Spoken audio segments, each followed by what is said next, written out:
Bonsoir à toutes et à tous, bienvenue pour cette troisième webconférence du MOOC qui porte ce soir sur le thème suivant, vivre avec le myélome au quotidien.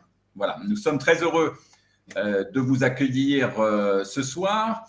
Je vais vous demander de bien vouloir procéder, si je puis dire, aux vérifications d'usage ou tout du moins à vérifier si vous avez la possibilité, et ce que je vois eh bien, me le démontre, d'utiliser le chat. Alors, vous avez sur la partie droite de votre écran eh bien, différents onglets, notamment l'onglet chat qui vous permet de pouvoir dialoguer entre vous. Et eh bien, je vous invite, comme le font déjà beaucoup, à nous dire bonsoir et puis à nous indiquer d'où où vous êtes. Je vois qu'il y a des représentants d'Agen, de l'Oise, de la Vendée, de La Rochelle, peut-être des personnes de l'étranger, ça arrive souvent, de Nantes, de Lorient, etc. etc. Voilà, vous cliquez sur ce bouton chat et puis vous envoyez votre message. Je vous demanderai également, si vous voulez bien, d'adresser les questions en utilisant l'onglet questions. Ces questions, eh bien, elles sont à destination de nos intervenantes de ce soir, que j'aurai l'occasion de vous présenter dans quelques instants. Voilà. Donc, merci eh bien, d'être déjà si nombreux, puisque vous êtes plus de 160 déjà connectés, et nous sommes vraiment très, très heureux, ravis de vous avoir parmi nous ce soir. Alors, vous êtes nombreux à avoir beaucoup commenté le MOOC alors, attendez, je vous demande une petite seconde. Voilà. Voici l'onglet qui se…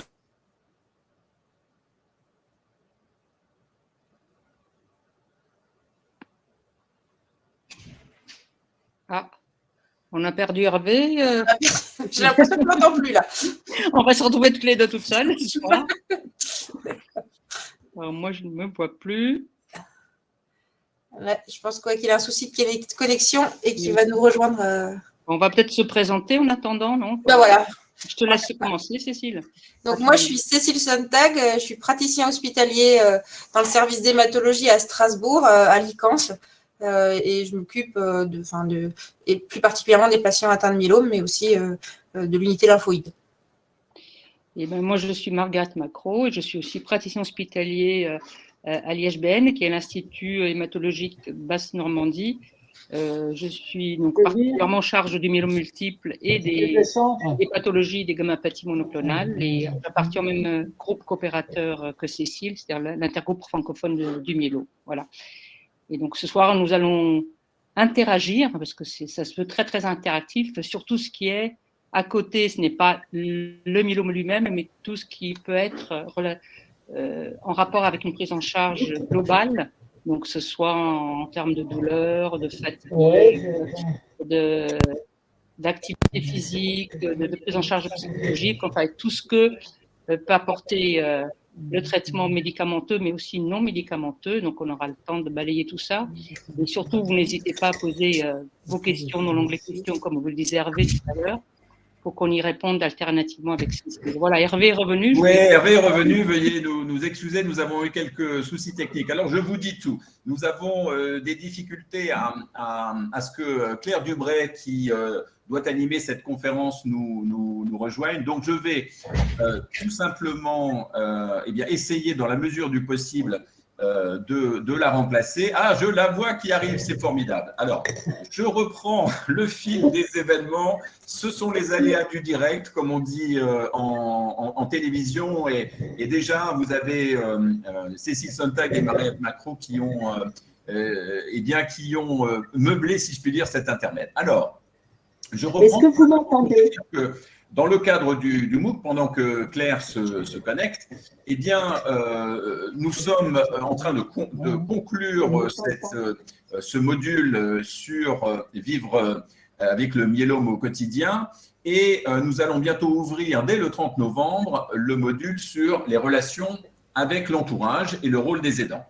toujours une seule adresse qui est celle que vous connaissez maintenant, qui est l'adresse du portail qui s'appelle Action Myélome, dont nous rappelons ici les coordonnées. Vous êtes maintenant plus de 180 à être à côté de nous, parmi nous, et à pouvoir nous poser vos questions.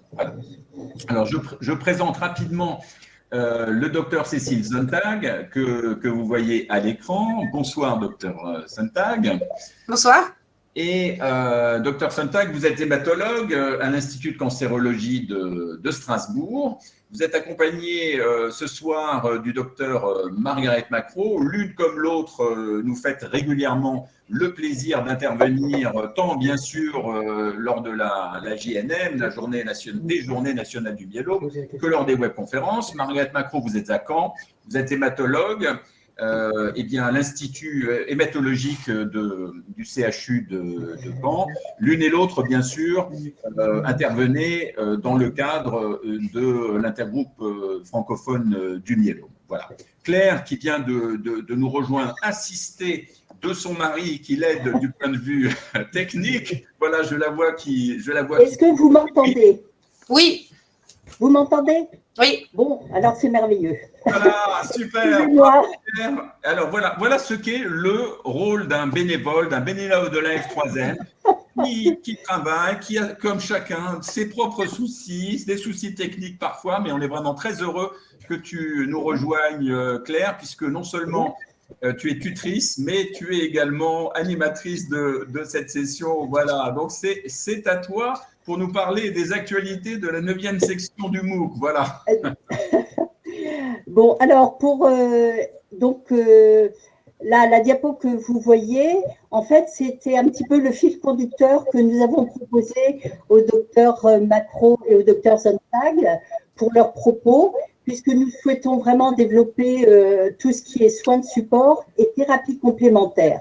Alors, l'idée serait déjà de savoir qu'est-ce qu'on entend par soins de support, qu'est-ce qu'on entend par thérapie complémentaire, et puis pour les malades du myélome, qu'ils soient en traitement ou bien en rémission, quel apport on peut tirer de ces soins de support, de ces thérapies complémentaires, un petit peu dans deux situations, soit pour faire face aux effets secondaires de la maladie, tels que la fatigue, les douleurs osseuses, des neuropathies, et puis aussi tout ce qui est un petit peu les effets secondaires des traitements, hein, les neuropathies, la baisse de morale, etc., etc.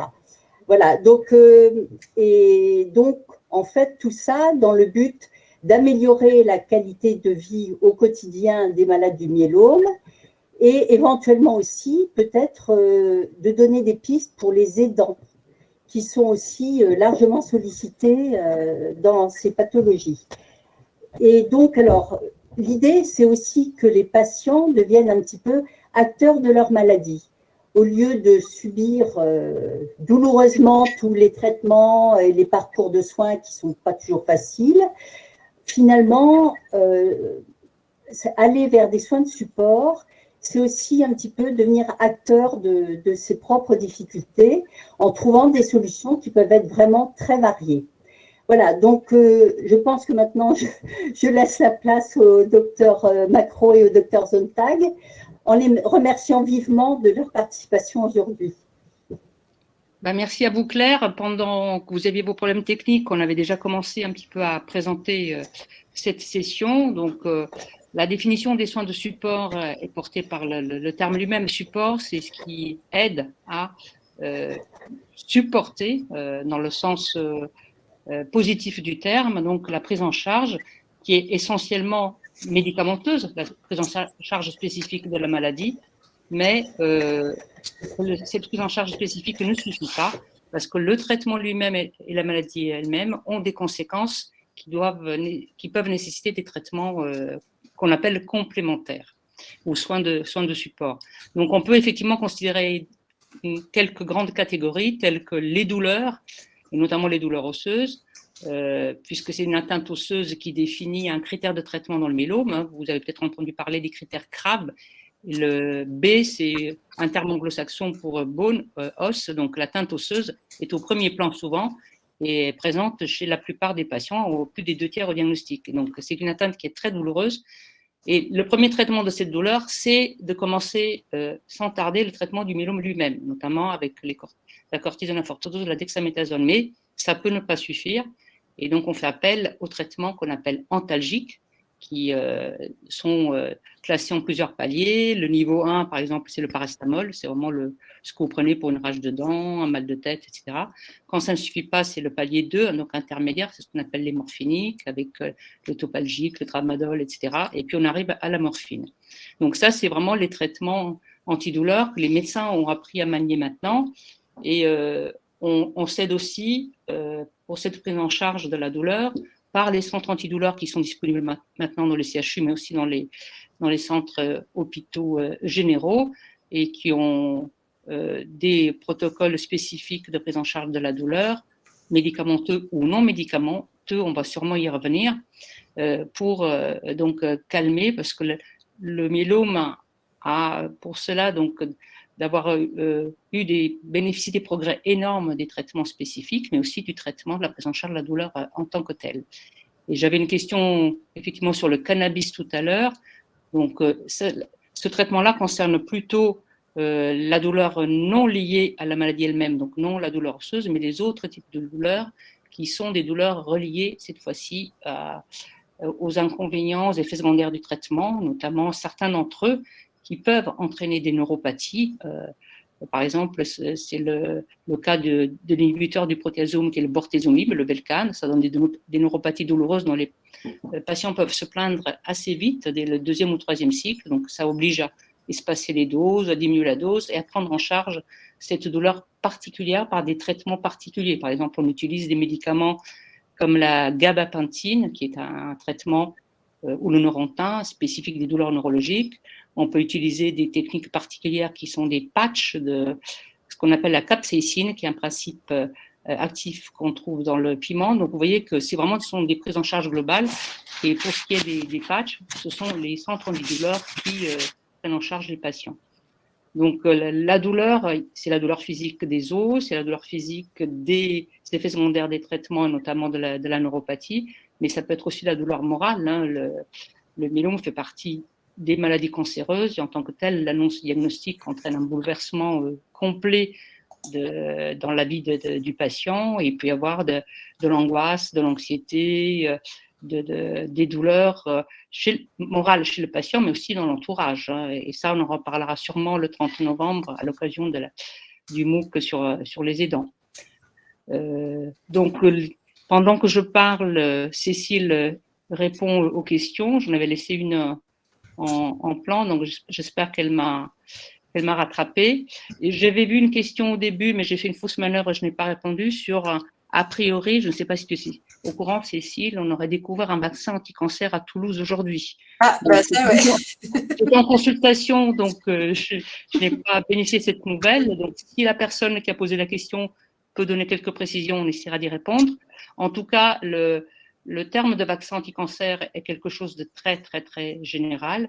Alors, dans le myélome, ça avait été testé il y a, depuis 30 ans, on travaille là-dessus, c'est-à-dire stimuler les cellules immunitaires pour qu'elles défendent elles-mêmes le patient contre la cellule cancéreuse. Et pour l'instant, il n'y a vraiment eu aucun effet de ces traitements-là. Il y a eu un grand espoir il y a 4 ou 5 ans avec justement des publications aux États-Unis, mais ça ne s'est pas confirmé.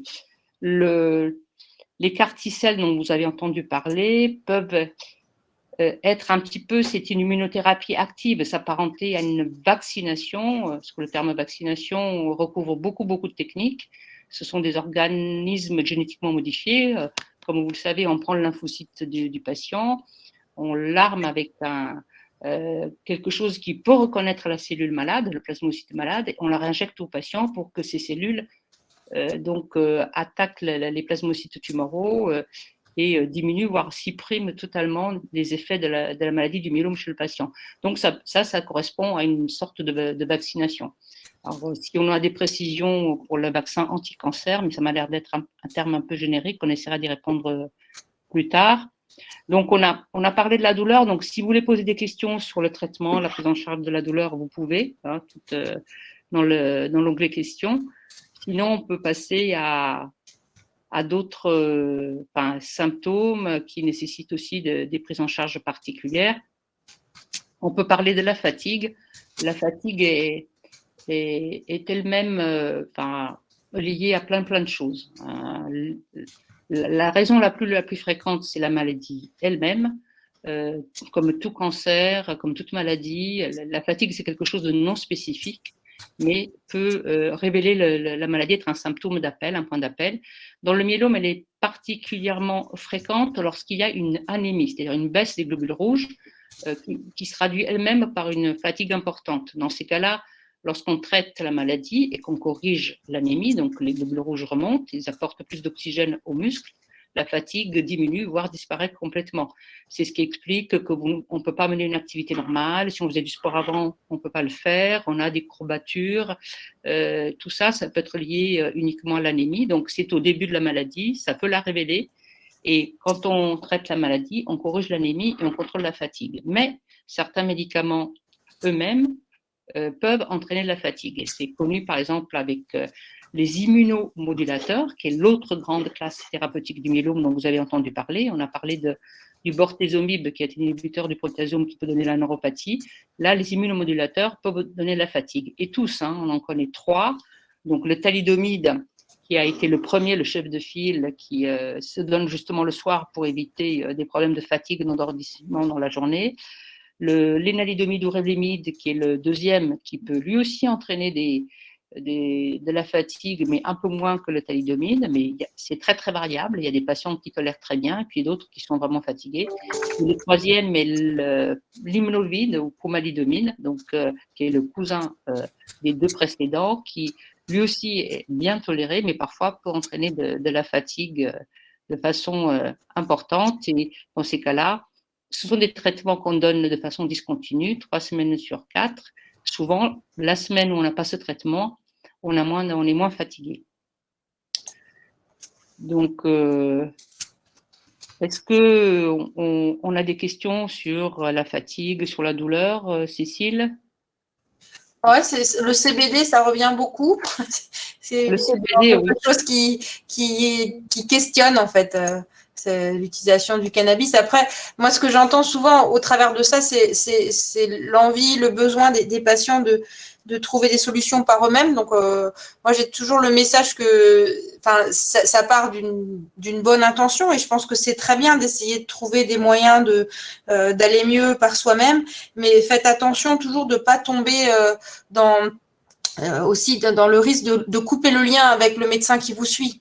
Donc, discutez aussi des soucis de douleur avec votre hématologue et ne vous dites pas, ça, je ne vais pas l'embêter avec ça, je vais plutôt chercher sur Internet à trouver des solutions par moi-même, à commander des trucs, parce que vous êtes aussi des cibles idéales pour tous les charlatans qui vont vous promettre monts et merveilles sur Internet. Donc, attention quand même à essayer de trouver des avis avisés. Donc, le médecin traitant est aussi quelqu'un qui peut vous aider, aller vers des gens qui connaissent la douleur et qui savent la gérer, parce que le myélome, ça reste quand même une pathologie où la douleur, elle est complexe. Il y a une douleur liée à l'os, il y a une douleur liée à la neuropathie, et c'est pas forcément très simple. Et parfois, on n'a pas la réponse, même souvent, on n'a pas la réponse dès la première consultation. On va tenter un traitement, voir le patient, ça marche pas, j'adapte. Et comme on est un peu dans une société de l'immédiateté, parfois, dès que ça marche pas, c'est pas bon, il comprend rien. Voilà, il faut aussi accepter qu'on va tenter, essayer, moduler, monter, descendre les doses jusqu'à trouver les posologies et les traitements qui vous conviennent. Donc, ça doit rester aussi du dialogue et c'est des douleurs qui sont compliquées parce que parfois elles arrivent, elles repartent, elles ont pas forcément elles sont pas forcément faciles à décrire pour vous aussi. Donc, on avait des questions sur les neuropathies. La neuropathie, je trouve que c'est une des douleurs pour lesquelles, en tant que médecin, on a le plus d'impuissance parce que elle peut être très agaçante comme douleur ou alors elle peut être très douloureuse. Et en fonction du type d'effet secondaire amené par la neuropathie, la réponse ne doit pas être la même.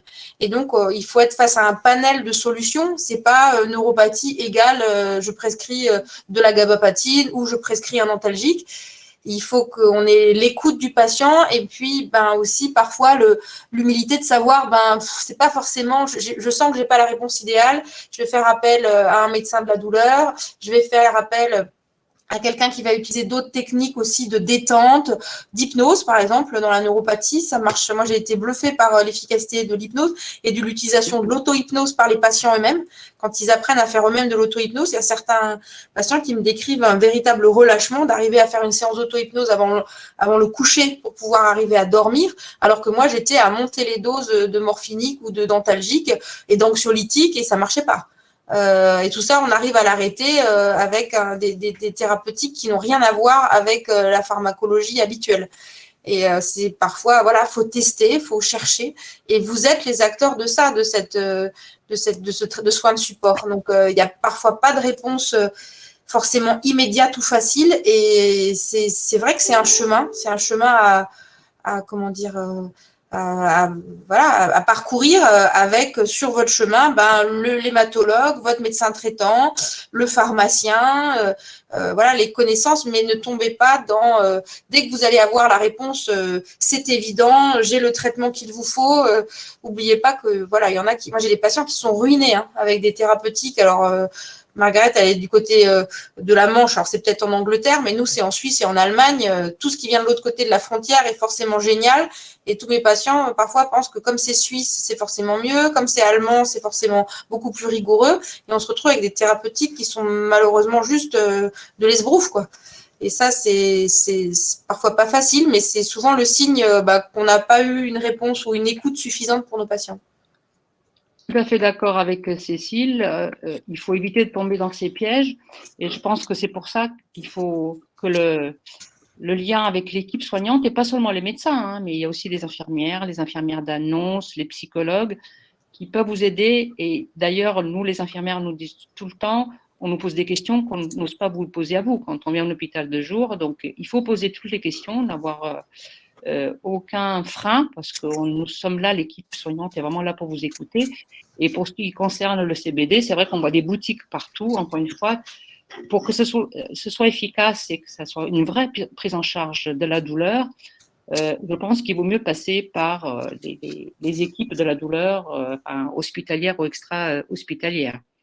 Concernant la douleur, j'ai une question parce que je n'ai pas parlé du traitement des atteintes osseuses dans son ensemble, mais effectivement, il y a un traitement qu'on oublie parfois, mais qui est important, qui renforce le squelette osseux, puisque la maladie touche l'os, elle fait des trous dans les os, des fractures pathologiques, des tassements de vertèbres, etc. C'est ce qu'on appelle les biphosphonates, et le chef de file d'entre eux, c'est le Zometa, qu'on peut faire en petite perfusion d'un quart d'heure en même temps que la chimiothérapie, que le début de la chimiothérapie. Donc, c'est un traitement de support, mais qui est important parce que associé au traitement spécifique de la maladie, il réduit de façon très très importante les complications osseuses, donc les douleurs, les fractures pathologiques, l'hypercalcémie.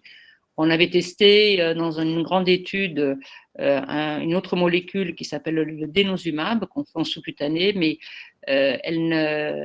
on n'a pas l'autorisation d'utiliser cette molécule dans le myélome, alors qu'on s'en sert dans les métastases osseuses d'autres cancers solides.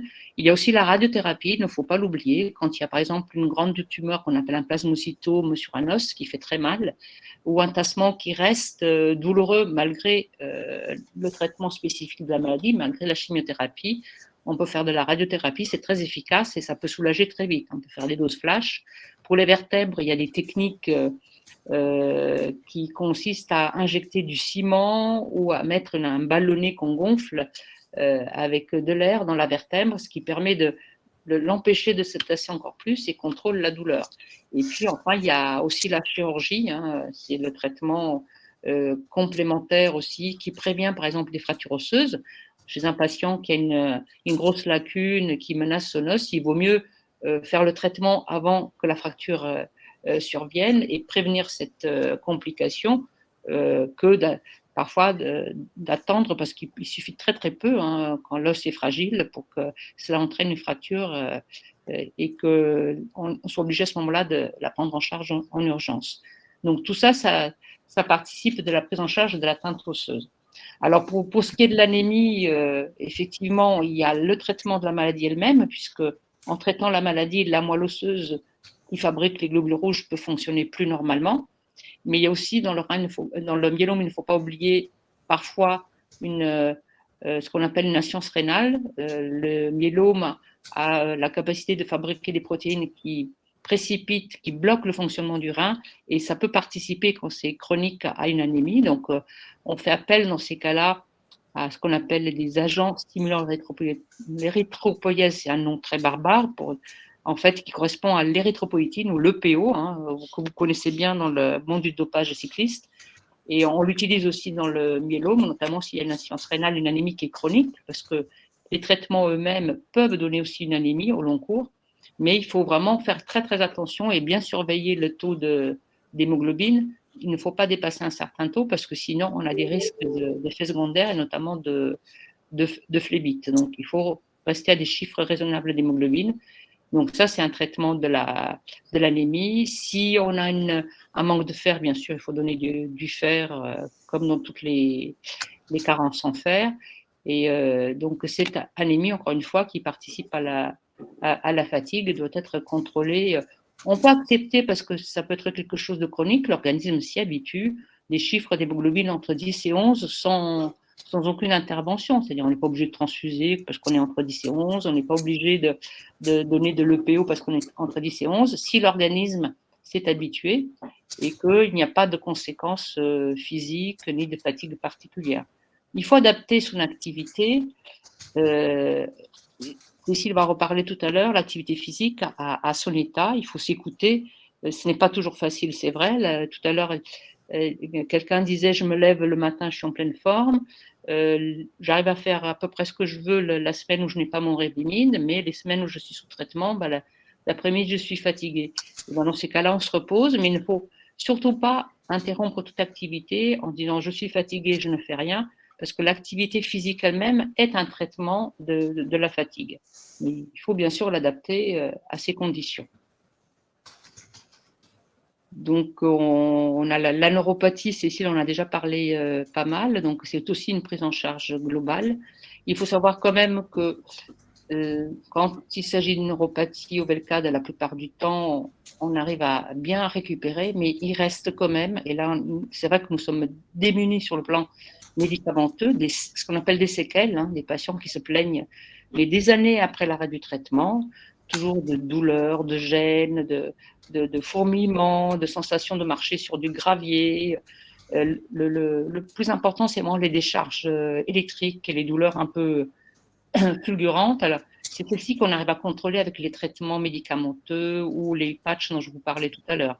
Tout ce qui est déficit de sensibilité, ou le fait de ne pas bien sentir où on met ses pieds, quand on met ses chaussettes, d'avoir l'impression de marcher sur du sable, ça c'est vraiment le déficit. Et ça, il n'y a pas de traitement pour corriger cela, malheureusement.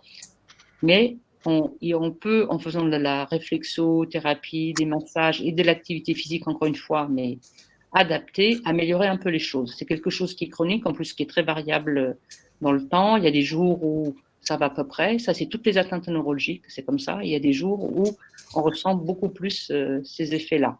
Et encore une fois, ce sera une prise en charge globale de l'équipe de la douleur, mais aussi des médecins de rééducation fonctionnelle, des hypnothérapeutes, de la sophrologue. La sophrologie marche pas mal. Quelqu'un me posait la question sur l'acupuncture tout à l'heure. Alors, l'acupuncture marche très, très, très bien dans les douleurs dues au zona. Le zona étant une complication éventuelle aussi d'un traitement, parce que le système immunitaire est plus défectueux, le virus du zona peut se réactiver et ça donne des douleurs importantes dans le territoire des vésicules, des douleurs des nerfs, de la racine des nerfs. Et quand on fait de l'acupuncture, il faut la faire dès le départ, dès la survenue du zona. On améliore beaucoup ces douleurs, en plus des traitements médicamenteux classiques dont on a parlé tout à l'heure. Parfait. Alors, si vous le permettez, docteur Macro, docteur Sontag, oui. Claire a fait un grand travail à partir du MOOC en reprenant parmi les discussions qui ont eu lieu. Elles sont nombreuses en ce moment, notamment sur le module 3. J'en profite pour ceux qui ne seraient pas encore entrer dans le parcours du MOOC parmi notre audience de ce soir, de vous inviter à y entrer. Vous pouvez y entrer quand vous voulez, y rester le temps que vous le souhaitez. Et comme vous le voyez, notamment sur cette diapositive, les discussions sont très riches, notamment entre les participants, avec les tuteurs qui sont toujours à votre disposition et vraiment très heureux de pouvoir être des relais avec les professionnels de santé, mais aussi répondre directement et puis discuter avec vous. Alors, Claire, est-ce que tu veux peut-être reprendre les questions dont certaines, on le voit bien, ont déjà commencé à avoir leurs réponses. Peut-être interroger nos deux intervenantes. Alors, je vois que Cécile est vraiment, elle répond aux questions, elle est vraiment, vous êtes formidable. C'est extraordinaire. Alors, peut-être qu'on pourrait juste évoquer la première question sur la sortie de l'hôpital après la greffe de moelle, où effectivement les patients se sentent souvent un petit peu abandonnés. Donc, finalement, de vos expériences en tant qu'hématologue, qu'est-ce qui est mis en place dans vos services quand les patients sortent de l'hospitalisation? Quels sont les relais qui sont mis en place? Est-ce qu'il y a une infirmière qui vient à domicile? Comment la personne malade est-elle accompagnée, puisque c'est vraiment une période pas facile à vivre? Je peux peut-être commencer parce que nous avons fait partie des centres pilotes. Donc, c'est vrai que quand on sort de 3 semaines d'hospitalisation, où on a été un peu chouchouté pour la greffe, les patients vivent souvent ce sentiment d'abandon, d'être livrés à eux-mêmes, de ne pas savoir à qui s'adresser. Il faut savoir d'abord qu'il y a une infirmière coordinatrice dans tous les centres greffeurs, qui est tout à fait disponible et qu'on peut rappeler pour poser des questions qu'elle transmettra au médecin pour y répondre. Il y a l'infirmière coordinatrice aussi de l'hôpital de jour, parce que c'est vrai qu'il s'écoule parfois plusieurs semaines entre la sortie et la consultation avec le médecin, l'hématologue ou l'oncologue. Et puis, il y a la plateforme Emavi, que vous connaissez peut-être, et qui est une plateforme donc, numérique qui a des outils. Par exemple, on peut justement suivre son échelle de la douleur, son échelle de la fatigue, mais qui a surtout, comme avantage, je dirais, très, très important, qui motive beaucoup les patients, une infirmière qui entre en contact avec les patients, qui est France, qu'on a eu l'autre jour en une nouvelle journée d'immersion dans le service, qui connaît très bien maintenant la maladie, qui connaît la prise en charge médicamenteuse, mais aussi tout ce qui est à côté, parce que son rôle, c'est justement d'intervenir en dehors du parcours de soins, d'être à l'écoute des patients. Et elle appelle, on peut l'appeler et répond à toutes les questions auxquelles elle peut répondre, et nous contacte quand elle voit qu'il y a besoin d'intervenir. Et justement, quand on était en phase pilote, j'avais proposé cette plateforme aux patients âgés qui étaient un petit peu isolés, qui avaient leur traitement oral ambulatoire à domicile, un peu loin de l'hôpital, qui se sentaient un peu perdus, et aux patients qui étaient autogreffés, qui sortaient d'autogreffe et qui se sentaient un peu abandonnés.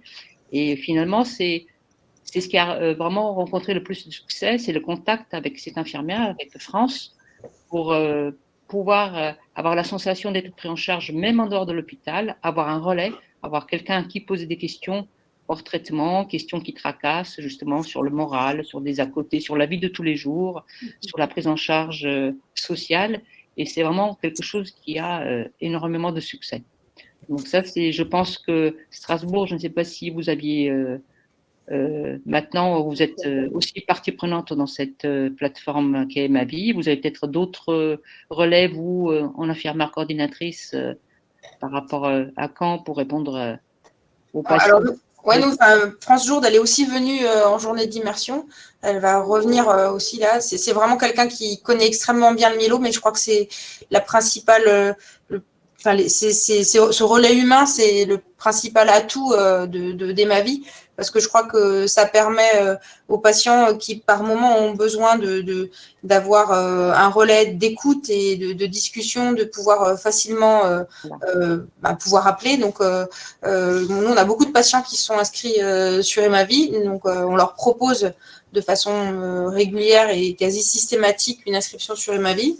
Et on a aussi depuis peu commencé des inscriptions sur Acodom. Alors ça, c'est un autre système qui essaye de faire le lien avec les infirmières à domicile. Donc c'est pas le même principe qu'Emavi. Emavi, c'est vraiment le relais. Donc Acodom, c'est un relais entre le médecin hospitalier, les infirmières à domicile. Donc en fait, l'intérêt de ça, c'est que les infirmières à domicile, elles vont rentrer sur une appli toutes les données qu'elles récoltent quand elles vont chez le patient. Après, elles sont rémunérées bien plus qu'elles le sont rémunérées habituellement, c'est-à-dire elles sont rémunérées pour un certain nombre de consultations qu'elles viennent faire à domicile chez le patient. Donc, elles vont vérifier la prise de médicaments antitumoraux et particulièrement de Revlimid, de pomalidomide ou d'ixazomib. Donc ça, c'est des molécules qui rentrent dans ce processus-là. Donc, si je prescris ces molécules-là, je peux inscrire les patients sur Acodom et ensuite avoir un retour de ce qui se passe à la maison. Et l'intérêt de ça, c'était des patients pour lesquels on craignait que la prise de chimiothérapie orale se passe pas trop bien à la maison parce que le patient oublie, parce que le patient a besoin d'un encadrement pour faire une prise de ces chimiothérapies orales à domicile. Et Acodom, c'est déjà très utilisé par nos collègues d'oncologie avec leur chimiothérapie orale. Et c'est eux qui nous ont montré l'intérêt. Donc, on a vu avec ça qu'on avait un très bon retour. Moi, c'est vrai que souvent, je ne sais pas ce qui se passe à la maison. Alors, j'ai quelques patients qui arrivent avec leur cahier de liaison où l'infirmière, elle écrit sur le cahier va bien ou alors des nausées. Est-ce que vous pourriez augmenter le traitement contre les diarrhées? Mais souvent, si le patient est âgé et n'est pas accompagnée par quelqu'un qui peut m'expliquer comment ça se passe à la maison, je ne savais pas. Et donc là, j'avais beaucoup de mal chez les patients pour lesquels j'avais une difficulté de communication parce qu'ils étaient âgés à prescrire ces molécules orales. Depuis qu'il y a Acodom, ça va beaucoup mieux parce que je sais qu'ensuite, il va y avoir une surveillance à domicile et un relais à domicile. Le médecin de ville, pour ceux qui participent, mais j'en ai quelques-uns qui participent super bien, rentre aussi dans la boucle. Et le pharmacien de licence, hospitalier, rentre aussi dans la boucle. Et du coup, ça fait une espèce de plateforme où il y a tout le monde qui note les infos. Voilà. Le but est que ça puisse rentrer dans le système informatique hospitalier. Hein, c'est leur projet de pouvoir pas faire un truc avec une appli complètement satellisée à l'extérieur, mais petit à petit d'arriver enfin à réduire un peu le gap qui existe entre le domicile et l'hôpital. Donc, pour l'instant, c'est plutôt concluant. C'est à mettre en place chez les patients pour lesquels j'ai des craintes de débuter un traitement par les molécules orales. Et quand même, chez les myélomes, quand on met en place des trithérapies, c'est quand même complexe. Le traitement annexe en plus. Voilà, le traitement annexe, il faut prendre le valacyclovir, il faut venir à l'hôpital pour faire le Velcade. Enfin voilà, c'est parfois compliqué. Il faut faire l'immunothérapie tel jour, il faut prendre la prémédication avant de faire l'immunothérapie. Enfin, et là, tout ça, ils le mettent sur l'espèce de calendrier avec des rappels. Et du coup, ça se passe franchement bien. Donc voilà, c'est des outils à développer. Maintenant, pour moi, pourquoi ce système marche, c'est parce que celle qui est vraiment mise en valeur, c'est l'infirmière de proximité. Et l'infirmière de proximité, elle est valorisée. Elle a un cours, on lui explique ce que c'est le myélome, on lui explique ce que c'est la molécule. Donc forcément, elle y est plus attentive. Vous voyez, et c'est pas un comprimé ou une injection de sous-cutanée qu'elle fait. Hein. Donc elle sait ce que c'est, elle sait quelle est la pathologie. Elle a avant la start-up de Continuum, ils ont expliqué à l'infirmière quelle était la molécule, quels étaient les effets secondaires, quelle était la pathologie, et ils l'ont formée à ça. Donc ça marche. On a beaucoup de questions concernant Emavi. Alors il y en a qui sont déçus.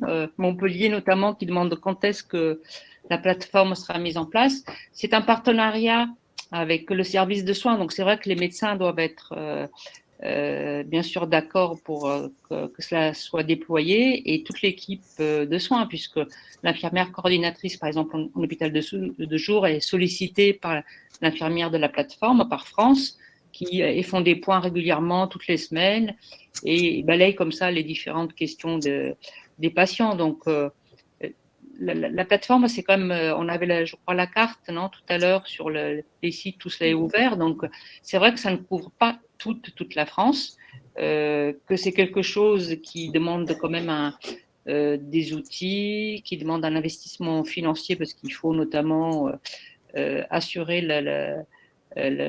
l'embauche, France était toute seule, maintenant ils sont 2, donc c'est un peu moins lourd. Donc ça, il faut vous approcher de la F3M pour voir ce qui peut être fait localement pour solliciter les équipes médicales et les équipes paramédicales pour adhérer à ce système, cette plateforme Emavi. Mais c'est vrai que ça a rencontré beaucoup de succès, comme je pense à Codom, parce que c'est un plus, un service qu'on apporte aux patients, et ceux qui ont goûté en général ne lâchent pas le contact avec l'infirmière de sitôt. Docteur Sontag, est-ce que vous pourriez nous parler un petit peu de l'activité physique adaptée, qui fait partie bien sûr des soins de support et qui est, je pense, un outil très facile à utiliser pour la majorité des patients? Bah après, là c'était pas. Enfin, le but n'est pas de vous en parler de façon très longue, mais Oui, juste voilà, l'évoquer. Voilà, l'évoquer en disant que si vous cherchez une façon d'être actif et d'être un acteur de la prise en charge de votre maladie, c'est d'arriver à trouver par quels moyens est-ce que vous pouvez faire une activité physique adaptée. Et ça, je pense que c'est quelque chose d'utile parce que quand on fait du sport, quel que soit ce qu'on entend derrière le mot sport, on booste un peu son immunité. Alors du coup, je vais vous montrer, mais de façon assez rapide, pourquoi est-ce que je vous illustre ça ? Parce que quand on fait du sport, alors je ne sais pas si vous voyez correctement mon écran, ça va ? Oui. Quand on parle de l'immunité, en cette période Covid, on en a parlé beaucoup, de qu'est-ce que c'est l'immunité, le système immunitaire, vous en entendez parler très régulièrement, oui. Le système immunitaire, vous pouvez tout à fait le booster en faisant de l'activité physique. Ça, c'est quelque chose qui est accessible à chacun d'entre nous. Alors, pour certains, ça va simplement être de décider d'aller chercher le plat en marchant plutôt qu'en prenant la voiture. Parce que pour certains d'entre vous, le fait de faire une marche régulière, c'est déjà une activité physique, on va dire, importante. Pour vous expliquer ça, donc juste en remettant, je ne sais pas si j'arrive à faire marcher mon truc là, hop, voilà. Juste une étude qui m'avait intéressée, que c'était que quand on dit que les gens qui sont sportifs, ils tombent moins malades, effectivement, il est montré que pour des gens qui font une activité physique quand même relativement soutenue, 45 minutes de marche 5 fois par semaine, sur une étude de 1200 patients, on voit que quand on fait du sport, on est moins enclin à faire des infections bronchopulmonaire. Ça, c'était une étude qui date déjà de 1990, mais que je trouvais assez intéressante parce qu'elle montrait que si vous bougez, dans période hivernale, vous avez moins de risques de faire du sport. Alors avant de tomber malade. Donc il y avait des gens qui disaient est-ce que je peux aller à la piscine ? Est-ce que le but c'est pas de vous exposer en pleine période Covid à aller dans des endroits où vous risquez de tomber malade, mais de bouger, oui, ça c'est important. Plutôt que de rester dans le canapé, c'est une bonne chose parce qu'on va augmenter l'immunité. Et le système immunitaire, c'est quelque chose de complexe, mais ce qu'on en sait, c'est que il y a différents niveaux de système immunitaire, que ce soit l'immunité innée ou l'immunité adaptative, dont on parle beaucoup actuellement en raison des vaccins et de tout ce que ça engendre. C'est sûr qu'en faisant de l'activité physique, vous allez améliorer pas mal de choses qui vont vous permettre d'augmenter vos capacités à vous défendre. Même si vous avez une maladie qui touche le système immunitaire, même chez les myélomes, on commence à pouvoir le montrer que quand on bouge, on produit, si vous voulez, des substances qui vont nous aider à mieux nous défendre contre les infections. Donc ça, c'est quelque chose qu'il faut encourager. Et ça peut parfois être simplement 10 minutes de vélo d'appartement, c'est pas grand-chose. Le but, c'est pas de vous faire des marathons, c'est d'essayer de bouger tous les jours 10 minutes. Donc, je pense que c'est quelque chose qu'il faut essayer de noter. Et pourquoi est-ce que c'est quelque chose dans lequel il faut insister ? C'est d'abord et avant tout parce que quand on a un myélome, il y a quelque chose qui survient qui est particulièrement difficile à vivre. C'est ce qu'on appelle le déconditionnement physique, en fait. À cause du myélome, à cause de la douleur, on perd du muscle, on a mal, on bouge moins, on a plein de complications qui surviennent. Et le déconditionnement physique, c'est quelque chose qui est très fréquent dans le myélome. Et du coup, on n'ose plus rien faire. Faut revenir en arrière petit à petit pour pouvoir se remettre en route. Et c'est pas forcément quelque chose de facile de retrouver une condition physique. Mais ça se fait pas après pas, en fait. Et c'est vers ça que j'aimerais vous encourager, donc à essayer petit à petit avancer sur le chemin de l'activité physique adaptée. Voilà. Merci beaucoup. C'était mon petit message à vous faire passer, parce que j'ai beaucoup de patients qui vont vraiment mieux quand ils décident de plus être dans le canapé. Il y a un sport qui est simple, une activité simple, qui est la marche à pied, nordique ou non d'ailleurs. Ouais. En terrain plat, déjà, on peut commencer en terrain plat, on peut commencer à son rythme, un quart d'heure, une demi-heure, 1 heure. Et ce n'est pas dangereux, si vous ne prenez pas de chemin escarpé. Et c'est une activité qui booste les muscles, les articulations, le cœur, c'est de l'activité cardiaque. Et comme le disait Cécile, votre immunité. Donc, faire de la marche, c'est vraiment Et vous n'avez pas besoin d'encadrement particulier, d'équipement particulier. Il suffit d'une bonne paire de chaussures pour bien amortir les chocs, pour en faire au début 3 fois par semaine, puis après même tous les jours, en vous couvrant bien, en essayant d'éviter les jours d'intempéries où il y a beaucoup de vent, vous pouvez vous prendre une branche d'arbre sur la tête, où il pleut beaucoup. C'est vraiment une activité à la portée de tout le monde. Et en plus, on s'aère. On n'a pas de risque d'attraper le Covid quand on est à l'extérieur, parce qu'on n'est pas dans la foule. Donc, moi, c'est ce que je conseille avant même de repartir sur faire du cheval, du ski, ou même si à Strasbourg, vous faites de la boxe, mais sous surveillance. C'est vrai. Alors, il y avait une question un petit peu en lien avec celle-ci sur qui est-ce qui peut évaluer les capacités individuelles d'un patient pour une activité spécifique. Il y a des professionnels, je sais qu'à Strasbourg, il y a un spécialiste en activité physique, mais finalement, quand on n'est pas dans un CHU, à qui peut-on s'adresser si on a un peu des doutes sur les capacités réelles de la personne? Moi, je dirais que, aller consulter, faire une consultation chez son cardiologue quand on a au-delà de 50 ans, c'est franchement déjà une étape qui est une bonne chose en fait, d'avoir un avis du cardiologue par rapport à son état cardiovasculaire. C'est souvent ce qu'on demandait. Après, le luxe, c'est le rééducateur fonctionnel qui fait tout un bilan. Donc, mais ça, effectivement, ça n'existe pas dans tous les parcours de soins. Mais si vous associez une consultation chez le cardiologue pour faire le point, comment vous êtes sur le plan cardiovasculaire, et puis votre kiné, on est déjà pas mal. Enfin, franchement, entre le kiné, le cardiovasculaire et les matos, si on arrive à avoir ce triangle, généralement, on arrive à faire un reconditionnement au sport. Il y a maintenant du sport sur ordonnance qui commence à être de plus en plus mis en place, parce que voilà, il faut faire de l'activité physique avec un A derrière. Et ça va permettre de lutter contre les douleurs, d'y aller progressivement. Et ce qu'il faut vraiment retenir, c'est qu'il faut du quotidien.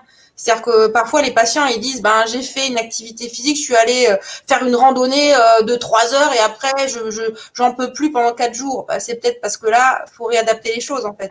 C'est pas la randonnée de 4 heures qu'il faut faire, mais c'est essayer de faire tous les jours quelque chose qui vous fait du bien. Et par ces activités physiques, on est vraiment dans le mieux vivre au quotidien avec son myélome. C'est se dire, voilà, tous les jours, je fais quelque chose qui me fait du bien. Et cette activité physique, il faut trouver comment est-ce qu'elle peut vous faire du bien. Le but, c'est pas de s'auto-flageller en faisant de l'activité physique. Il y a des patients qui vont préférer se faire du bien en faisant du yoga. Il y en a des patients qui vont se faire du bien en faisant de la méditation et d'autres. Mais le but, c'est d'essayer d'écouter un petit peu son corps autrement qu'au travers des symptômes de la maladie. Et quand on est acteur, quand on bouge, on va mieux parce qu'on fait quelque chose pour soi, autrement qu'au travers des médicaments, et on arrive à trouver le moyen d'aller mieux au travers d'une attitude positive et active. C'est pour ça que je disais l'hypnose, la méditation, la marche, le vélo d'appartement, enfin toutes ces choses qu'on peut faire soi-même et qui vont petit à petit redonner confiance. Il y a souvent beaucoup de patients disent j'ai plus confiance dans ce corps-là. Il m'a lâché, j'ai eu des douleurs terribles, j'ai l'impression que dès que je mange quelque chose, j'ai la diarrhée, j'ai l'impression que dès que je bouge, j'ai des douleurs terribles. Et il faut rétablir petit à petit la confiance. Quand le traitement marche, on se sent mieux, mais en même temps, il y a la trouille qui revient en en pleine, comment dire, à toute blinde, quoi. Les gens disent, j'ai peur maintenant, j'ai peur de ce qui peut m'arriver. Ils réalisent aussi ce par quoi ils sont passés. Et ça, c'est pas facile. Souvent, il y a une période, je sais pas, Margaret, mais les gens en post-autogreffe, là, quand je me dis, oh, mais tout va mieux, vous êtes en rémission, tout va bien. Et là, j'ai l'impression qu'il y a pour certains une angoisse terrible qui est liée aussi à… Maintenant, je réalise, avant, il y avait des chimiothérapies à faire toutes les semaines, donc j'étais en mode automate et puis j'y pensais pas trop. Et puis maintenant j'ai peur parce que quand est-ce que la maladie va revenir, combien de temps elle va me laisser tranquille. Et tout ça, ça se mêle au travers de l'angoisse et là aussi, les patients sont des cibles terribles pour le charlatanisme, qui vont leur faire acheter tout et n'importe quoi, alors qu'il faut reprendre les rênes avec de la confiance dans votre équipe soignante, de votre équipe paramédicale aussi au domicile, hein, avec les infirmières qui peuvent aider, avec le kiné. Trouvez le bon kiné, celui qui vous fait du bien. Celui qui vous dit je reviens dans une demi-heure et qui vous laisse tout seul avec une machine, il n'est pas bon, changez. Trouvez quelqu'un qui vous parle, qui vous écoute et puis qui fait avec vous de telle sorte que vous allez mieux. Et ça se trouve, hein. Franchement, donc quand même, on est dans un territoire où il y a des acteurs de soins qui peuvent vous aider. Je me permets le fait de se retrouver, c'est un peu comme dans toutes les maladies quand on est vraiment acteur. On est dans la bagarre, on se bat, on vous annonce que vous avez un myélome, vous avez le traitement induction, vous venez tout le temps à l'hôpital. Et je suis en train de répondre en même temps, je fais deux choses à la fois, mais ça ne marche pas très bien. Et après, tout d'un coup, vous êtes en mode pause. On vous dit, vous êtes en rémission, on va lever le pied. Alors, il y a peut-être le traitement d'entretien après la greffe, mais c'est des comprimés. Vous venez à l'hôpital, mais pas aussi souvent que ça. Vous venez en consultation tous les 2-3 mois. Vous vous sentez un petit peu abandonné. Et tout d'un coup, vous réalisez que vous êtes passé par une période très, très, très difficile. Donc, c'est cette anxiété, cette angoisse qui est tout à fait normale, qu'il faut prendre en compte. Même nous, en tant que médecins, nous, on annonce des bonnes nouvelles et ce qu'on aimerait, c'est que les patients soient heureux. Mais en fait, s'ils réalisent à ce moment-là qu'ils ont vraiment été malades et qu'il faut apprendre à digérer tout ça, c'est là où ils ont le plus besoin d'aide, de support. Et nous avons instauré, quand je dis nous, c'est surtout notre psychologue, des groupes de parole qui ont lieu régulièrement au CHU, qui avaient même lieu par visioconférence pendant les périodes de confinement avec le Covid, et auxquels peuvent participer les patients, mais aussi les aidants, parce que parfois les aidants sont aussi en souffrance. Ils ont l'impression de ne pas être très actifs. C'est un petit peu ce qui est ressorti de l'enquête de la F3e qui a été présentée à la journée nationale du myélome. Donc, dans ces groupes de parole, on peut parler de son ressenti et ils ont beaucoup de succès parce que nous, en tant que médecins, c'est vrai, on s'occupe de la partie médicamenteuse. On n'a pas trop le temps de discuter en consultation. Ça va vite. Il faut faire les ordonnances, récupérer les résultats biologiques. Mais il y a toute la partie d'expression orale ou même d'expression qui n'est pas forcément verbale, qui doit être aussi prise en compte. Et ça, le groupe d'échange et de parole, donc souvent, ils sont animés par une psychologue et par un bénévole ou une bénévole de la F3M. En tout cas, je sais que chez nous, ils ont beaucoup, beaucoup de succès. Donc, je ne sais pas si vous avez la même chose à Strasbourg. Pas aussi à Colmar, ça marche très bien. À Strasbourg, je pense que les groupes de parole, ils sont en train de se constituer, mais je pense que c'est un manque. En tout cas, je pense que c'est quelque chose qui peut vraiment aider les patients. Alors, concernant les groupes de parole et d'échange, tous les participants qui aimeraient participer à un groupe de parole ou à un groupe d'échange, vous pouvez contacter votre responsable régional de la F3M pour faire remonter les besoins. Parce qu'au niveau de la F3M, on a besoin un peu de savoir quels sont les besoins dans les différentes régions et pour après, ensuite, arriver à constituer ces groupes en sachant qu'en principe, tous les bénévoles qui participent, qui animent, qui sont en co-animation dans les groupes de parole ou dans les groupes d'échange, suivent une formation spécifique avant de pouvoir participer à ces groupes en tant qu'animateur. Voilà. Donc ça, c'est important. Faites remonter les besoins auprès de vos responsables régionaux. Alors, il y avait juste encore une question qui est plus liée au traitement, concernant le Zometa et les risques de nécrose de la mâchoire. J'ai vu qu'il y avait 2 personnes qui avaient posé des questions autour du Zometa. Est-ce que vous pourriez apporter un éclairage sur le Zometa?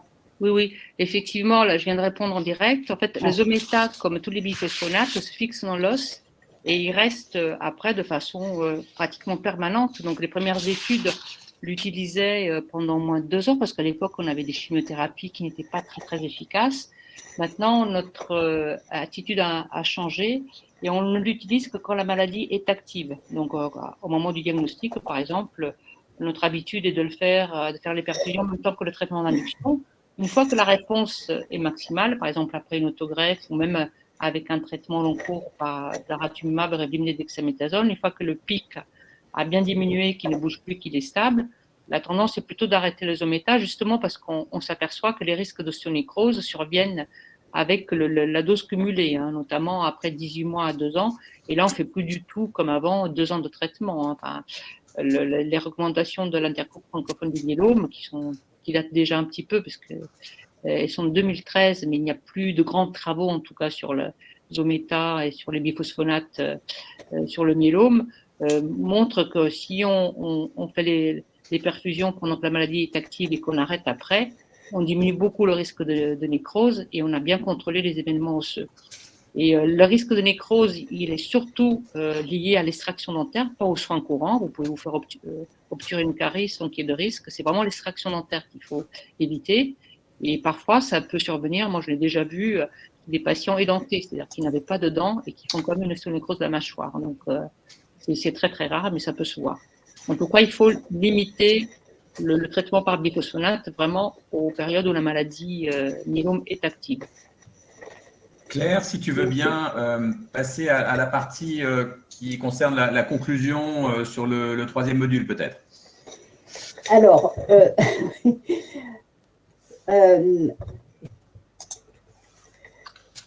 oui, donc alors, nous souhaitons vivement que tous ceux qui ont participé aujourd'hui puissent apporter leur contribution à ce module, parce que je crois qu'on a déjà évoqué pas mal d'aspects des soins de support, mais ce serait intéressant que vous puissiez apporter vos expériences personnelles, vos questionnements, et qu'il puisse ainsi y avoir des échanges souvent riches à travers le MOOC. Donc, n'hésitez pas à revenir sur ce module 3 où vous pourrez évoquer tous les aspects des soins de support. Et puis donc, rendez-vous pour la 4e webconférence sur les relations avec l'entourage et le rôle des aidants. Donc, c'est le mardi 7 décembre avec Karen Kreuter, qui est oncopsychologue et qui est très investie à la F3M. Et puis, les inscriptions ont lieu sur le portail, comme toujours, actionmyélome.org. Donc, en tout cas, je souhaite remercier très vivement les docteurs Margaret Macro et Cécile Sontag pour toutes leurs réponses qui ont couvert un large éventail de questions, et aussi bien sur des questions de traitement que tous ces soins de support. Et donc, un grand merci à toutes les deux.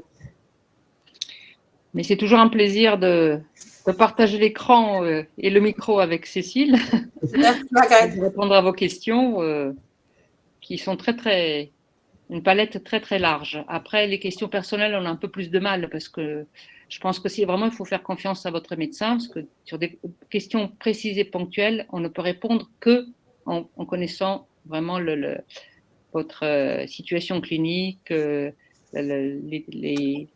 stade de votre myélome, de votre traitement. Donc, c'est toujours plus difficile de répondre à ces questions personnelles. Parfait. Alors, un dernier mot peut-être sur l'accompagnement des tuteurs. Donc, Claire, bien sûr, fait partie des 25 tuteurs qui sont là, tous bénévoles et tous très, très heureux de pouvoir vous aider. Donc, pour ceux qui sont en cours de MOOC, comme le disait Claire, nous vous invitons à poursuivre et à valider toutes les étapes, à faire part de vos expériences, de vos commentaires qui sont nombreux. C'est toujours intéressant nous disent les participants de voir les commentaires des autres et puis de pouvoir échanger. Le module 4, les relations avec l'entourage et le rôle des aidants, qui est un des modules phares, débute le mardi 30 novembre, c'est-à-dire la semaine prochaine. Et puis, vous pouvez participer à ce parcours pédagogique émaillé, comme vous le savez, de ces fameuses webconférences comme celle d'aujourd'hui. Voilà, le MOOC reste ouvert jusqu'au 12 décembre.